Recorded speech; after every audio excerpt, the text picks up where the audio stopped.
Okay, we'll have 5 minutes. We have 5 minutes. Okay. Hopefully we'll get a few, right? Wait. Hello, welcome. Hi, thank you. Great article. Thank you. So I want to tell you that we are recording the session. So for ethical purposes, I need to say this. So Bring us closer.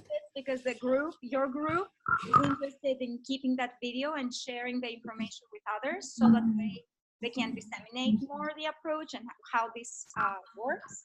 And this I will also post on my website so we can all have access.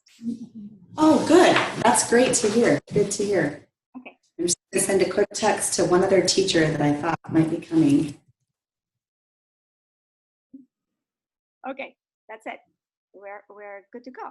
So thanks for having me today. And thanks for your interest in the article that discusses how you use task analysis for both reading and writing and why you use task analysis for reading and writing.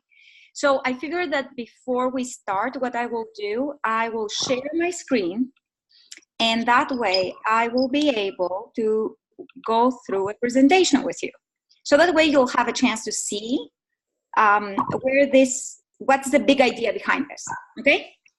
So the approach that I'm showing you and that you read in that article, it's really a component within a larger approach. And the larger approach is for grades K to 2 and 3 to 5. I was sharing earlier that we published the book in grades 3 to 5 in 2015. And then when schools started applying the approach, they saw great results. And then the comment was, okay, great. What do we do now with the grades K to 2? and that forced us really to do the work for the grades K to 2 and conduct the research for 3 years in order to see how the approaches worked best. And it is true that we found that when dialogic approaches are combined with genre-based strategy instruction, the effects were great. Were good for the students, not only for the writing aspect of it, but also for speaking, their ability to collaborate and have dialogic interactions. So the work, the overall approach is based on what we call genre-based strategy instruction. And what is really strategy instruction? Well, strategies, we know that there are the conscious processes that I use in order to complete a very difficult task. So every time I have to do something very difficult, I need to think about it, and I think of specific steps perhaps I can take in order to complete it, because it's very difficult for me. So this conscious process that I use is part of that strategy that I come up with. Sometimes students and people develop their own strategies. Some other times they need support in order to develop. Someone teach them these strategies. So strategy instruction is answering 3 questions essentially. What do I teach? What strategies will I teach? And we teach cognitive, challenging, demanding strategies. How do I teach them? So what pedagogical approaches will I use? And we use pedagogical approaches that they are very effective, such as think aloud modeling with problem solving. And then how do I support independent application? So how do I support the student to be independent without the use of any tools and without the need of someone to guide them, but with the knowledge of the strategies the student can return to if need be, to monitor, of course, as it goes, but also to problem solve again if there is a need to problem solve. So in this work, we are having an explicit and systematic instruction of the writing process. We teach the students that the writing process is recursive. It is not linear. It's not that Monday I plan, Tuesday I draft, Wednesday I evaluate, Thursday I edit, and then Friday I share. It is not linear. And the writer can go back and forth depending on the need. So it's okay to go back and reread and take notes on something instead of making it up as you go, because if you make up information, your work is not accurate. So we teach them that the process is accurate. It's recursive.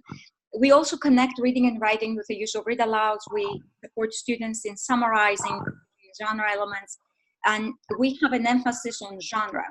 And that's the goal is for students to see that genre is not just text structure, it's also syntax, the type of grammar you will use, as well as vocabulary and linguistic components that are tied to the genre.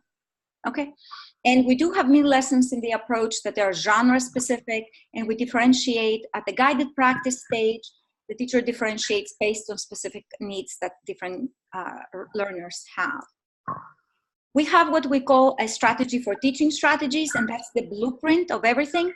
So if a teacher follows this instruction, she can develop her own lessons, and that's what ultimately we want. That's what we strive for in our work, and in our books we have guidelines of teachers to develop their own, because we want them. We respect the professionals, and we consider this as a scaffold for the professional to grow. But teachers are professionals. They know how to write lessons, excellent lessons, and we give them a blueprint for them to develop genre-based lessons.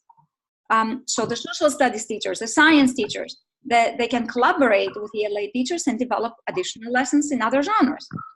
So we always start with an introduction to the genre, with a read aloud. There is a discussion about the writing purposes, the specific genre within these purposes, the elements of that genre, and then the read aloud that happens allows the students to see how, if I know the elements, I can retell. So we are using that as a way for them to see the value of knowing for monitoring and understanding. And then we have a pre-assessment, because we think that after they have some idea of what the work is, then the task is, then they can write better, and we have a better understanding of their needs. Then there is evaluation of good and weak examples using an evaluation rubric that shares the same elements. And at the very end, the students self-evaluate their own work, and they set goals for their own learning. So it's recursive again, because they will go back after the first paper and they will set another goal and another goal. And that's how we support improvement gradually over time. And that's part of the self-regulation. And there is actually a program, the Self-Regulated Strategy Development, that spends a lot of emphasis and great support for students' development of self-regulation, not just the cognitive strategies. Memorization comes throughout. We want them to really learn the elements. If they don't know the elements, they cannot pull the ideas from what they read. If they don't know the elements, they cannot write or plan to write. If they don't know the elements, they cannot evaluate. There's a great emphasis in learning the elements. And then the teacher does a think aloud model with problem solving. Next, we have a lesson on self-regulation, where the students develop phrases of things that they could say to themselves in order to motivate themselves, keep track of what they do, set new goals, use the strategies. Essentially, that's what we want them to do. And then collaboratively, they develop another paper with a teacher. They respond to another paper with a teacher using the entire process. And then there's guided practice. Now, we found that when students are moved to the peer review right away, peer review is not working because they don't value it, or because of social pressures, they tend to say something nice because they want to hear something nice. As a result, we made sure that we prepare them for peer review. And then there is peer review. And you see at the very end, again, they go do self-evaluation with another set of goal setting, another round of it, peer review, editing, sharing, and then the cycle begins again. So how does this work? Well, we start with a piece of pie. We explain to the students that when you write for three purposes. You write in order to persuade, inform, entertain, or convey experience. So ultimately, when you have an assignment, you need to identify what piece of this pie are you working with. And now within each one of these pieces, there are many different types of genres that a writer may have or a reader may have.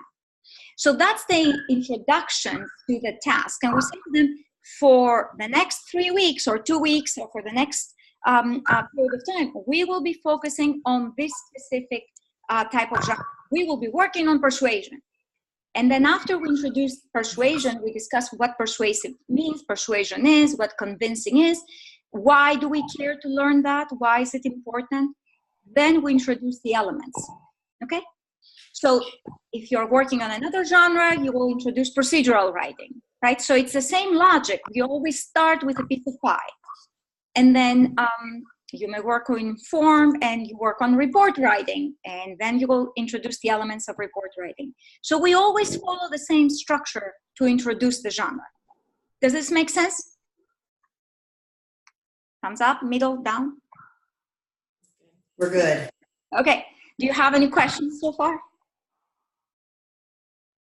I think our comment was, so when I tried this in reading with my second graders, it's hard, well, we've only done it 2 times, so it's really introductory, you know, but they do not know the genre to start.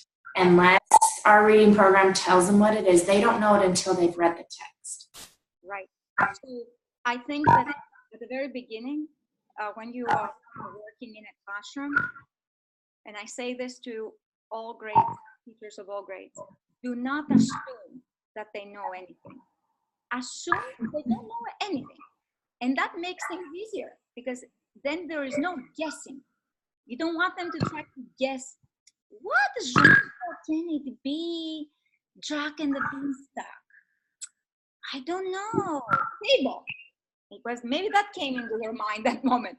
It's easier if you just explicitly review and show and connect between reading and writing the genres. If you have not taught the approach throughout 1 year at least, to introduce them to the idea of genre, they are guessing. And wild guessing is dangerous. Yeah. I like that. So when you're using this in reading, is it okay to leave the genre piece until after they've read the piece? I'll show you how you'll use it, because I thought it will be fun to model it for you so that you'll see it with one example. I have a very short little book that I'm going to show this to you. Okay. So this will be though for the writing piece, for the writing part, because I'm trying to show you how the approach works, both for the writing, both for the reading. Yes. For the writing part, after the teacher introduces the genre, does the read aloud, and then she's going to introduce the writing process. She's going to explain to them the strategy ladder of how do we write, what are the parts of the strategy ladder. We have this task analysis. Now we revise to say FTAAP, because we added one more A for author, right? And then after the teacher after the teacher discusses their writing process, she's going to model for them. She's going to model for the students how to plan, draft, evaluate, revise, the whole process. Now, at the self-evaluation point, that's when she will discuss this self-talk recording sheet. And the students will try to record some phrases with teacher modeling, of course, and support. What can I say to myself if I don't know what to do? Because we want them to refer to the strategy and say, I'm gonna draw the step and I'm gonna write first the FTAAP. But we want them to know, how do you use the strategy? And I always say, just because you have a poster on the wall, it doesn't mean that the students understand the function of the poster. They see it as art. It's art. It's like a piece of art. It doesn't mean that it has any meaning for them. So that's the point, that's the moment where you can use this to say how the strategy we have on the wall and your goal is to memorize as we go can help you monitor yourself and keep yourself motivated. Now, we also have that skips for editing, which is a very basic mnemonic that we have. So spelling, capitalization, indentation, punctuation, and sentences. So the students go through and they are checking their paper for editing purposes at the very end. So how will I do the FTAAP, right?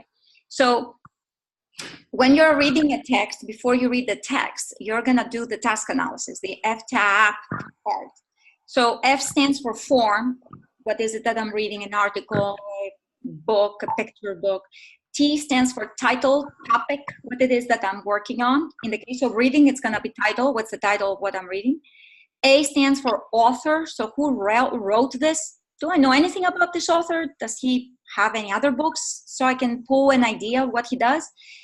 A stands for audience again. So who is reading this? Us. And then P is the purpose. So what piece of the pie is this satisfying, right? So that's the part of the read aloud thinking that the teacher is gonna do, the think aloud that the teacher is gonna do before she'll start reading. Why? If you open the book right blind and you start reading, you may think that this is something different from what you're reading. And then you may have ideas that are not accurate, or it may take you a while to develop ideas. But since we're teaching you the elements of the genre, what we want you is, if you do this part of activation of your background knowledge, then when you'll go ahead to start reading, you can take notes, right? And better comprehend as you go what you're reading. Okay, so that's the goal, that's the idea of using the FTAAP before you do a reading task. In the case of an assignment, of a written assignment, the student's gonna do the analysis of the FTAAP in order to find out what is it that this assignment is asking me to do, right? So again, if they know what the purpose is, they identify the genre, they write the elements of the genre, they start taking notes in reading. In writing, they read the assignment, they identify the purpose, they identify the genre, and then they plan accordingly based on the elements of that genre. So but the goal is for them to know genre, and genre grows across the curriculum, covers ELA, social studies, science, covers the entire day, if I can say that. So that's how we can support students to write across the curriculum. So the teacher will, for the P part, will connect it with a piece of pie, and then she will work on this. So let me show you an example. So I'm gonna stop sharing this so that I'll make it big again so you can see me, okay? And I'm gonna model it. So let's see if you can see the board. Can you see the board? Yeah. Okay. So I'm gonna read the book. This is the book that I have. The book is called Moo Willems, That's Not a Good Idea. Okay, I'm gonna start reading. Oh, wait, I can't start reading. What am I supposed to do before I read? FTAAP. I need to do my FTAAP because I need to activate in my brain what it is that I'm reading. So let me do my FTAAP. Okay, F stands for form. So what is this? This is a picture book, right? It's a book. It's a picture book. So I will write the picture book. And what is the title? The title is That Is Not a Good Idea. Okay, I'm gonna say that is not a good idea. Okay, and then who is the author of this? The author is Mo Willems. Mo Willems. Okay, hold on. What do I know about Mo Willems? Wait, I know that Mo Willems is the same author of the pigeon books. He's the one who was also written that Don't Let the Pigeon drive the bus. The pigeon once finds a cookie. The pigeon has feelings too. And now recently he wrote another one about the pigeon goes to school. So that's I know that he always has these characters. The pigeon who wants things, argues, wants things, and he's trying to convince people. So I think that this is going to be probably, again, since I see animals, it's going to be something similar. That's what I think. Okay, who is the audience? Us, and what's the purpose? Well, in order to determine what the purpose is, I need to do my purpose pie, right? So I need to remember I write to persuade, to inform, to entertain, or convey experience, and I need to choose one of the pieces for this. So what is the purpose? Well, I don't know. I'm going to read a bit. But the truth is, by looking at the cover, I see a fox, I see a goose. I really think that this is fantasy, right? Because I see them as acting like humans, right? So it's like personification characteristics here. So I think that this is fantasy. Wait, it's fantasy. Fantasy serves what purpose? It is to entertain, right? And when I entertain, I have stories. So what are the parts of a story that I need to remember? Well, I know that everything I work on has a beginning, has a middle, and has an end. So in the case of a story, the beginning will have my characters. It will have the time, place that we call setting. It will have, what else will it have? Oh, it will have a problem. And then it will have in the middle events and complications, little hiccups that may happen. And at the very end, I will have a solution of the problem and emotions, how the characters feel. Okay, so as I read this now, I'm gonna be keeping mental notes and notes so that I can better understand what I'm reading. Okay, ready? Okay, so I'm reading this as a story. Okay, so I'm expecting to learn about characters and many other things. Let's see. That is not a good idea. The characters, look at that. The book starts with those two characters looking at each other and something happening, something magical happening. They lock their eyes to each other. Look at that. It's like they magic happens between the two. Let's see. What luck! Dinner! Excuse me, would you care to go for a stroll?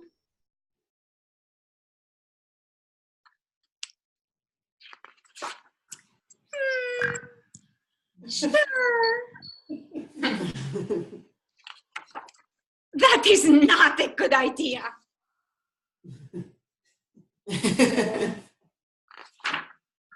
Would you care to continue our walk into the deep, dark woods?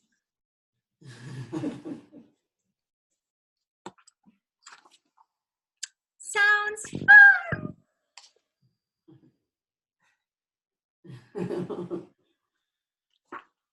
That is really not a good idea.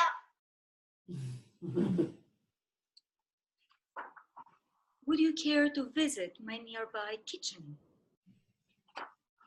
I would love to. That is really not a good idea.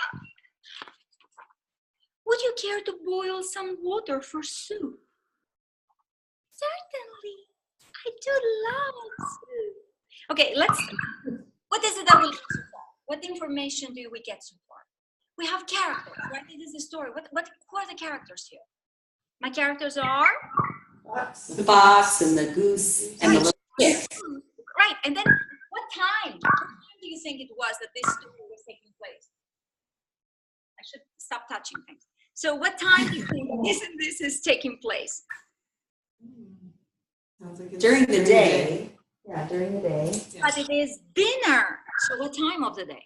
Oh, must be evening. Right, so it's evening because it says dinner, right? So it's towards the end of the day. It's supper time, dinner time. Okay, and then what place? Where is this taking place? In the forest.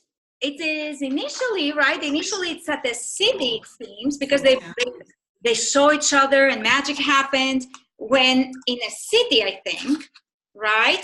Or in the little town that they had there. And then gradually it moved into the forest. Okay, what is the problem? We have a problem. What's the problem here?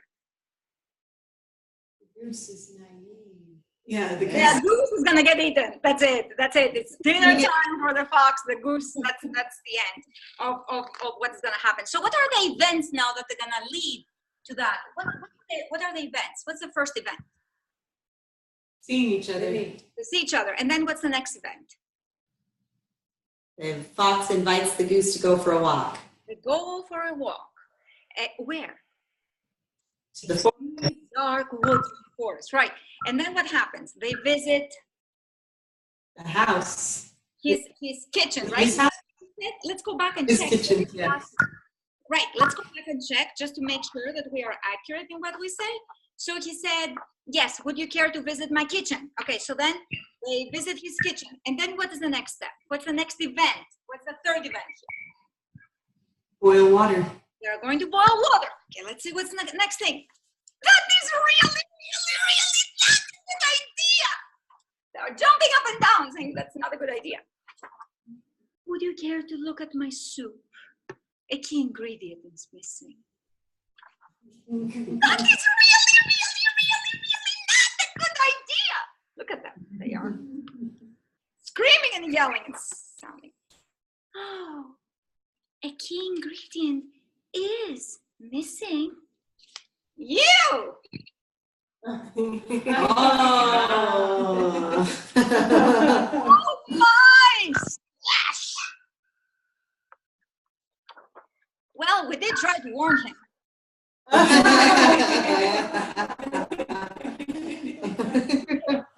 that was the the end of this book. But let's go back now. We were at the event where what happened? They boiled the water. And then what was the next thing? Look in my soup. The fox pushed, the goose pushed him in the water. And then in the end, what was the solution? Fox soup. Yeah. The fox turned into a soup. And of course, he wasn't satisfied with that, probably, obviously. But the goose was very satisfied, and so were her little kids that they had soup that day. So that was an ending with a surprise. It reversed completely the problem, because now I go back as a reader and realizing, what was the problem? Who was dinner from the very beginning? The fox was the dinner. So they both had the same problem. They both wanted dinner. But in the end, who is it that satisfied that problem? Only the goose, because fox became dinner. Okay, that was an interesting story, but the way that I was able to understand it and follow it is that the reason is because I knew my elements. And as I was going, I stopped and I checked myself. What did I learn so far? What information do I have so far? Right? So that's how you make the application of this. So when you do your read aloud, you need to know in here, in the piece of pie, what genres they will go, right? And then you need to plug in beginning, middle, and end, the appropriate elements that will go, right? Yeah. And in our work, we provide so we give the elements for story writing, for persuasive writing, and for compare-contrast writing for grades 3 to 5. And in grades K to 2, we give story writing again, procedural writing, so they'll learn how to write procedural papers, report writing, and persuasive writing. And then for grade 5, for the book 3 to 5, we also give the argumentative. So we give the opposing position, even though it's not required in the standards. It's not. If they involve themselves in debate, they can understand, and that's the dialogic part again that I've been discussing with you. Then they can understand why, when they go to 6th grade, it's important to provide the opposing side, right? Otherwise, they will have that egocentric point of view always that, no, it's what I say. I don't care what others say, right? Right. Okay, so something else that I have encouraged teachers to do, and I will be happy to share that article with you. Of course, this is again part of it, will be in the publication now. Is when you're doing this type of work in reading, so the reading teacher can do this very well. You can create a table in which you write author, title, purpose, genre, type, and I'll explain to you what this is, and then unique features, and I'll explain to you what this is. So you can make a large table. Please tell me if you can see this, but I will send you the article so you can also post it, okay? So what does this mean? It means that after I will finish this part, I'll say, or before I move to the actual read aloud, I'll say, okay, who was the author? Mo Willems, let me write it. So you'll write Mo Willems, title, That's not a good idea. that is not a purpose, to entertain, genre, if it was a fantasy, type, is it fiction or non-fiction? And I'll tell you why I put this there more as a security, as a check mark. And then what are the unique features of a fantasy? What is it that the fantasy has that other type of genres that are also satisfy, entertain as a purpose doesn't have? What is it? Talking animals. Animals talking, right? and sometimes I have magical things happen as well, right? So that's what I will write there. And then let's pretend that the next time I'm doing Cicada and the Ants by Aesop, right? And then I'll say Aesop, Cicada and the Ants, purpose to entertain, genre, fable, type, fiction. What are the unique features now that a fable has that other genres don't have? A lesson, a moral, right? So after a week that I have conducted, or 2 weeks, depending how your schedule is and what your program really does, you can stop and you can reflect back and you can say to the students, okay, how many genres have we worked on fiction? So you see now you're looking at globally, right? And you can discuss the similarities and the differences between the genres in association to the beginning, middle, and end, right? So what is it that a fantasy had at the beginning? What does it have in the middle? What does it have in the end? Oh, they have the same elements, but what is it unique when I develop it? Oh, the animals talk and this happens. So that's a way for you to address additional genres in reading, because you will read many, many more genres, encounter many more genres, many more types of writing than when you will do writing by itself. So in writing, you may address, and if you have that type of rotation across the year, right, you may have persuasive, report, compare, contrast, story, and then cycle back. Or you may have persuasive, procedural, report, story, and cycle back. Or you can add cause effect, for instance, if you're working in science and you want to examine the effects of something, of oil spill on coral reefs, right? So you can always connect this with science and then build with the students what other elements can you have across beginning, middle, and end. Okay? Questions, thoughts, concerns?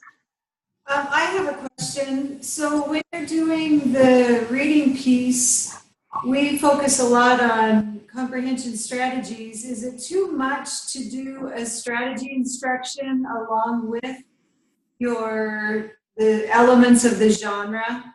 Explain to me what you mean by that. So focus on summarizing the events, focus on visualizing, focus on, is that too much or is that okay? Right. So when we are doing part of the read aloud, at the very end, we summarize. So that's exactly the reason we do this. So that at the very, very end, we will summarize. Now, if your goal is to teach visualizing, yes, you can discuss it here, but I would suggest that you apply it in writing later. Because if you are teaching story writing, think of this now, you're teaching story writing, you're explaining the elements of stories. The students see how you plan stories. You discuss with them in a mini lesson that it's very specific, how to apply, how not to do visualizing, but how to provide clear descriptions using senses, which is part of the lesson, right? When you will do the read aloud, you can connect that so they will see how the author used exactly the same strategies to allow the reader to make a picture in his mind, right? So I suggest that you make the connection between the two, not just in isolation, because that's the way that you want them to apply it across, transfer it across different contexts. Otherwise, everything they do is boxed. This is the box for reading, this is the box for writing, this is the box for tasks. And it's a challenge for them to see the application. I remember when I was a teacher and I worked as a teacher, I would teach something in ELA and then we would do social studies later, or we would do science later. And then they wouldn't apply what I taught them in the morning. And I was like, but I taught you that.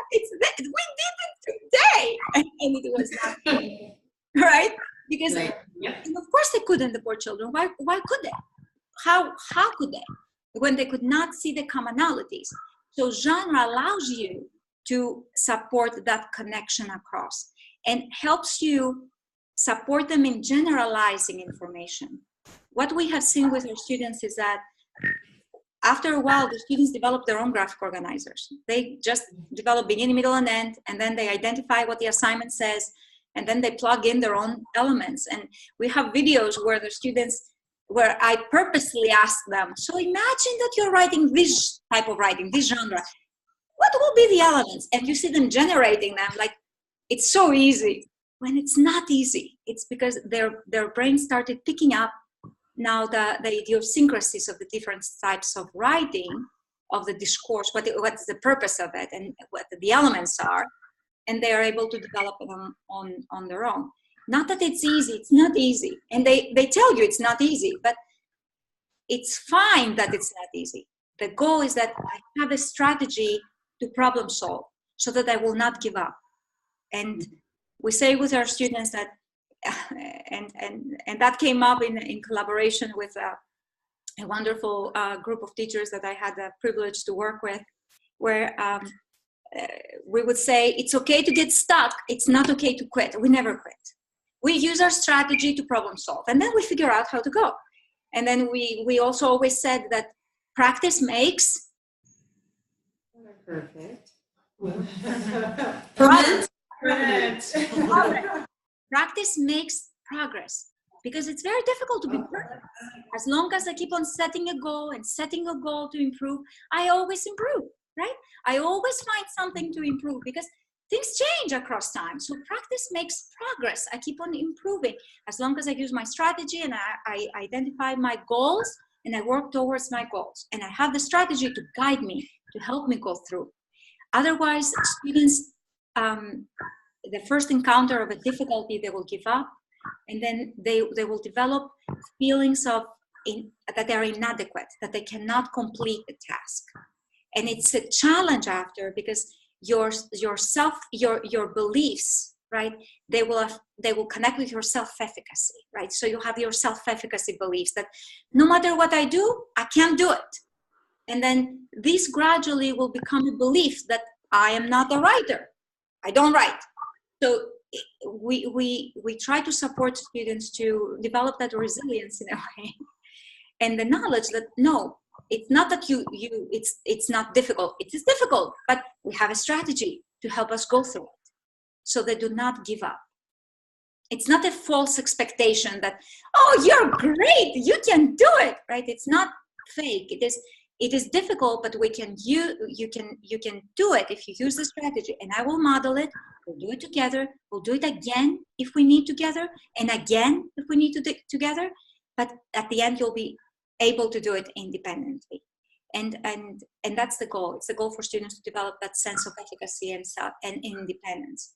That is the reason that when we do the writing and the teacher is giving feedback to the students, the feedback is not only on the product. We tell our teachers, give feedback on the process. So don't look at the students writing and say, oh, that's great. Tell them, oh, I like how you used this idea from your graphic organizer to turn it into this sentence. That is a great sentence you developed, because then you give value to the graphic organizer. Otherwise, the graphic organizer disappears. I worked with a wonderful teacher who wrote a message to the students. Here is a story that has nothing to do with its graphic organizer. And she did it on purpose, because they spent so much time to develop a graphic organizer. And the next day she started purposely writing without the graphic organizer. And then she stopped and said to them, this is a story. What did we write? And she wrote to the paper, this is a story that has nothing to do with its graphic organizer. Yeah. So it can be fun, but it can be purposeful and systematic and authentic. That's where social studies and science come in play, right? But it can be enjoyable, because writing is thinking, it's critical thinking, and it's understanding, and it is a joy to see a child feeling capable, able to express themselves, and we give them voice.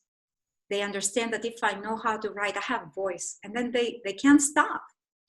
When we teach persuasive writing, we see them that they want to persuade everyone. They persuade the principal, they write to the districts, they write everywhere they can.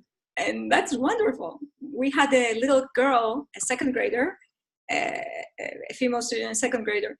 She didn't like the toothpaste that she had, and that her mother asked her to use. And the mother said, just write to the company. And she wrote a letter to the company, and the mother sent it. And I applaud the mom, because she sent it with the spelling or the scratches that she did, and it was authentic. And the company responded, and I applaud them too, because they showed to that child that if you do use writing, you are heard. And they said, continue the wonderful work you're doing on persuasive writing. Here are some additional samples that you can try, and maybe you'll give us another chance. and I applaud them for doing this. I cannot say what company it was, but I applaud them for that. because that's what we should do. We should connect writing with the real world. It's not in the box that we call school. Yeah. So Can you talk for a minute about, you spoke before we started, but could you talk a minute about the connection between the writing and the speaking? right. So when we initially, when I tried to move this work down to K-2, I applied this exactly as it was with the grades 3 to 5, and it didn't work as well. And then I realized that, you know, in K-2, you need to build foundational skills. And then I also worked a lot in rural areas. I would say that the research that was done with the approach, the specific genre, some procedural, for instance, it was done in rural. Persuasive, it was done in the rural, suburban. So it's and also it was done in urban, right? So I went back into the drawing board, and I said, okay, how is it that people teach persuasion? What is it that we do in persuasion? And in the field of the cognitive strategy instruction, we use systematic instruction of processes and skills to teach planning, drafting, evaluation, to revise, revision, editing, right? But in the dialogic pedagogy, there is a dialogic argumentation where you are arguing, and in the process of in collaborative reasoning, for instance, the students are arguing about the book, about the characters. They argue about it. And then the teacher is the facilitator on this type of argument. And the questions can come from the students. They are not questions that they are developed just by the teacher, from the teacher. So that's when we took these two pieces, the collaborative reasoning and the cognitive strategy instruction, and we tried to put them together. So when we did this read aloud that I described to you, we used the pigeon box. And we used pigeon box because you have a character who is arguing. And it was very easy for the students to argue back, because the truth is that Mo Willems has written these books to have an interaction with the audience. It's not meant to be read just as, at least that's my interpretation of it, it's not meant to be read like a read aloud, where the teacher reads and nods and says, oh, and continues, right? It's, they need to argue. They argue with the teacher. So in this case, for instance, after we'll do my FTAAP, right? I would say the pigeon needs a bath. I do not. Okay, do you think he needs a bath? And the students will say, yeah, he does.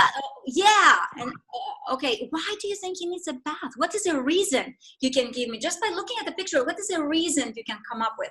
So I have discussed the elements, but now during my read aloud, I emphasize the elements of the genre.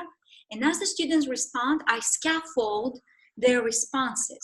Because the students will say, yeah, because, and the teacher then will paraphrase and say, one reason is that he is dirty, right? What is another reason? And then the student will say, he smells. Later, he stinks. Another reason is that he stinks. Okay, what evidence do you have to say that he stinks? The flies say, right? Take a shower, dude, or take a bath, dude. I don't remember the exact phrase. So that was the teacher and the students went back and forth.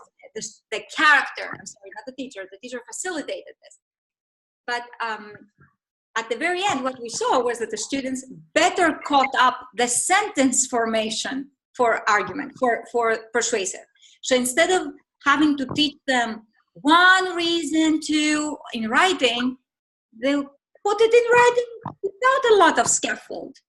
And then when they would interact with the teacher, they would say, my opinion is, because they practiced it so much that became part of their language. And of course, we had sentence frames. We guided them on the sentence frames.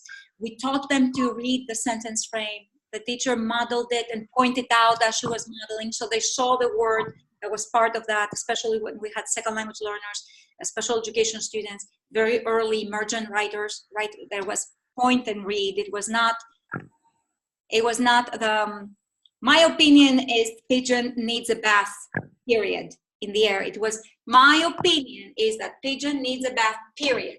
So I shouldn't touch, I forgot. They saw that the period was part of that sentence. Otherwise, they wrote the word period on their papers.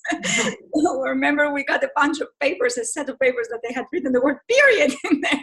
And because the posters, you need to read the poster and point, right? So to understand the language structure. But we saw that they spoke, and they participated much more.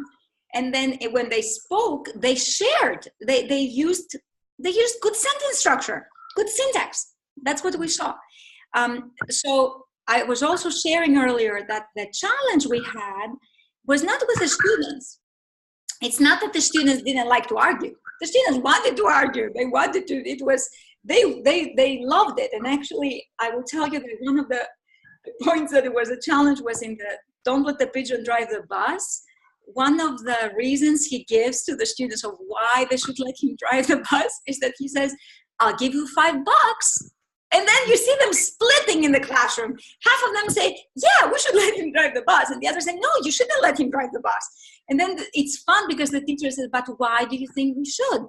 He's going to give us money. We want the money. Yeah, the other ones say, but his dad said no. So you cannot let him. So it's a lot of back and forth to understand now, arguing, right? So that was the beauty of this. Now, the challenge, though, came when the teachers said to me, I remember, I can't have that in my classroom. The classroom is a chaos. The classroom wasn't a chaos. It was an organized, orchestrated chaos, if I can call it that.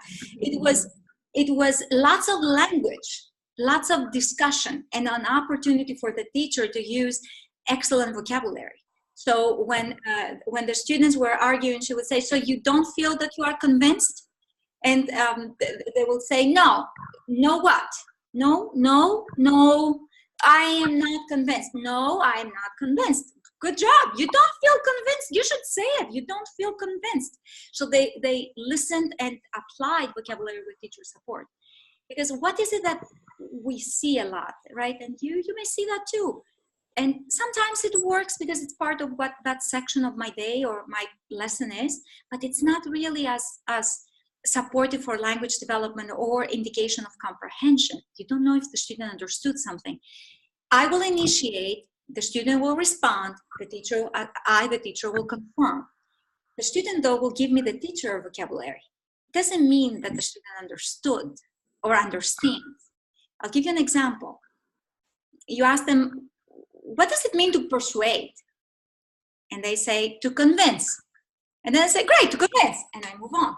But if you ask them, what does it mean to convince? And do I care to convince? Who will I convince?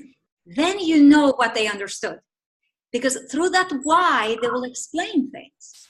And that's when you really can assess that moment what they understand. And you can draw back into your own instruction. And you can say, okay, what is it that I should do more? Maybe I should provide explanations and then ask students to paraphrase, ask students to repeat. So I won't keep on going, but I will have these moments where I stop and I ask them, talk to your shoulder body now. And then say to him, what is to persuade? What does it mean to convince? And then turn back, friends, and now let's share. So you see, you can have these moments of reflection. And we want them to talk. Thinking and speaking and listening and writing and reading, they are parts of a thinking, critical thinking person. We want to be able to do all of these things. Otherwise, if I don't speak, if I don't hear what I say. We also encouraged our students, and the teacher models that, right? We model it a lot. Now, again, I'll be happy to share it with you, the articles where we comment on that and we include it. Before they go from the graphic organizer to their paper to draft it, we ask them to say the sentence. Use your sentence frames, say your sentence as you would say it, and then write it. So we say it, hear it, write it, reread it, fix it if you need to fix it if you need it. So say it, hear it, write it. Why? Because when you say it, your linguistic skills may be better than your writing skills. So maybe I speak better than what I write. The second language learner, Maybe my speaking is better than my writing, right? So if I say it, I can hear it and I can judge it if it sounds right. And then also by saying it, I keep it in my mind, I keep it in my memory, I heard it, and then I can go and write it. Otherwise, I may get distracted, I don't remember what I was thinking, and then I skip words or I don't write what I had in my graphic organizer. So we worked with the students to do that. And again, we worked on differential goals. So it is not that we say all the students will write a 5-paragraph essay at the very beginning. You set goals, and you may say to your students who are in, for instance, in special education, that we will end up writing a paper that long, but for now, our goal is to do this at the beginning, this in the middle, this at the end. So you are gradually setting this goal to go there. Because if you ask a struggling writer, independently of a disability, a struggling writer to write a 5-paragraph essay, they will get stressed and intimidated and panicked. So why set them up for failure? Set the goals, a clear statement of your position using these sentences, then you can have choices if you want. I usually teach the one, and then I keep on building alternatives to do this. And then a statement of the reason, your evidence for that, and then a restatement of your position. So you have less elements. And then after the first paper, we set another goal. We check that we did all these using our evaluation criteria in our rubric. And then we set a second goal. My opinion, a reason, evidence, a second reason with evidence now, unique reason with evidence, not the same in different words, and then a restatement of my position. And gradually that student will be able to write a 5-paragraph essay. That's the goal, which it's not necessary to be a 5-paragraph essay, but an argumentative paper, I mean, a persuasive and opinion essay, he will. But the good part now is that he knows how to write another one as well. So it's not limited. I hope I didn't overwhelm you. It's if you start the approach and you use the resources, it's not only it's feasible, we see that sustainable across time. It gets better and better because the students remember, they come better prepared in the next grade, and they have a common language to return to. They don't feel that they start from zero. Everyone speaks the same language, and it makes things easy for them as well. And for teachers, they have so much to do in an instructional day. It's nice to have some stability. Yeah. Any last questions?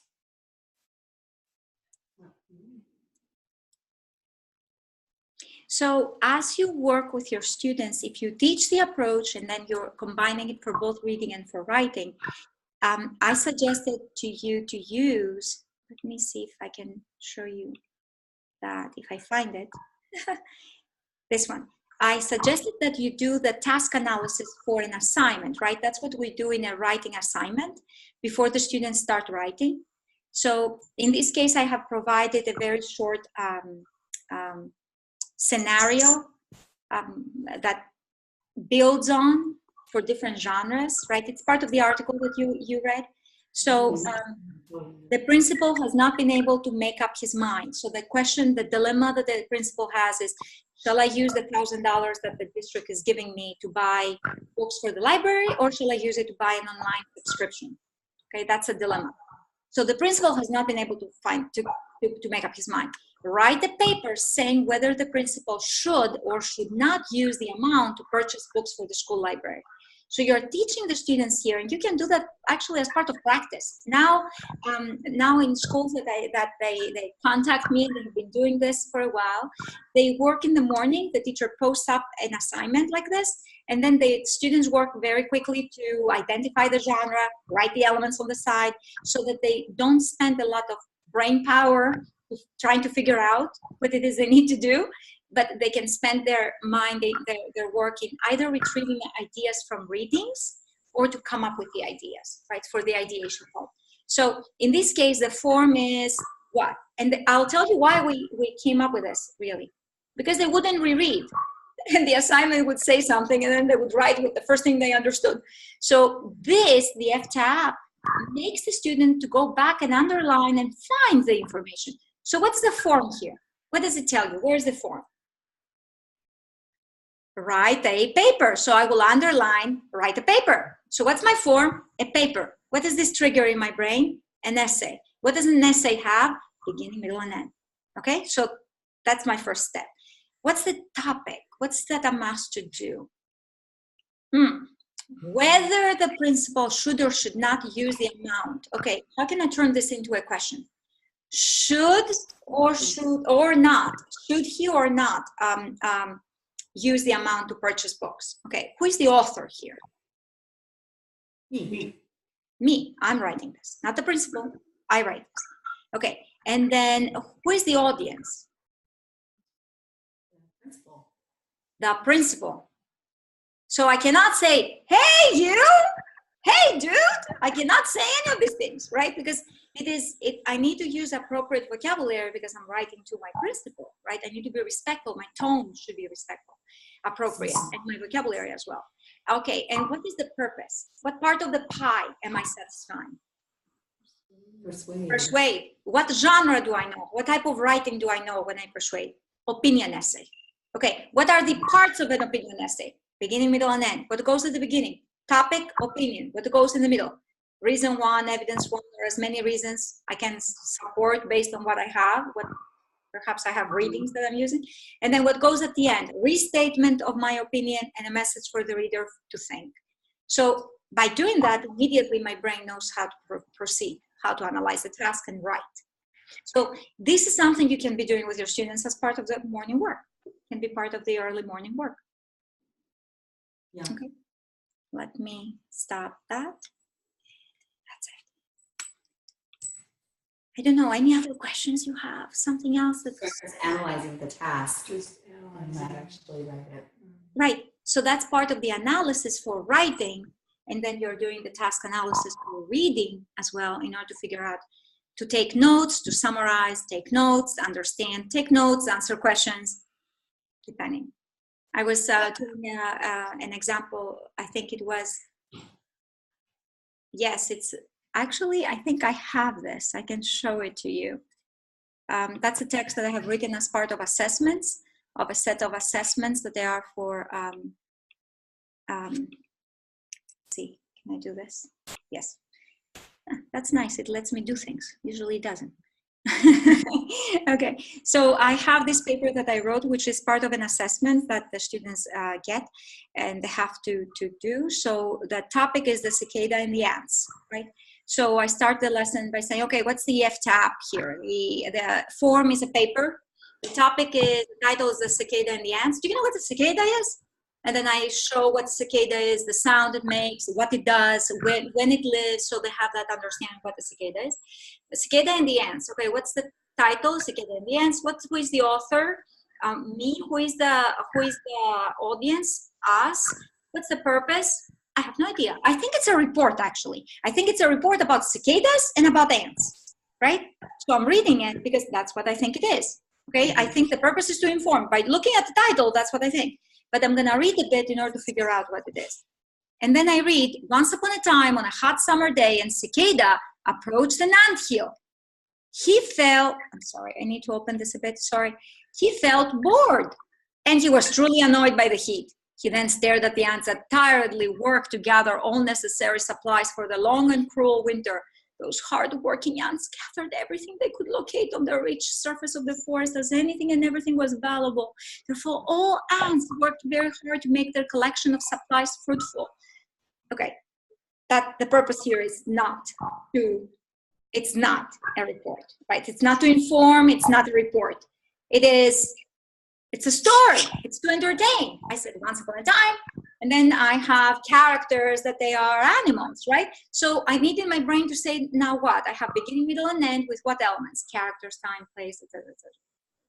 Mm-hmm. Okay, so this is why the task analysis can be very, very helpful and very supportive, because the students then can better understand what they are reading and take notes based on what they read. Okay, and I have my contact information here for you in case you would like to contact me and send me an email. Feel free to do that. I answer my emails. If you don't hear from me, probably went on spam. So that's why I'm giving you both, so you can try both in case.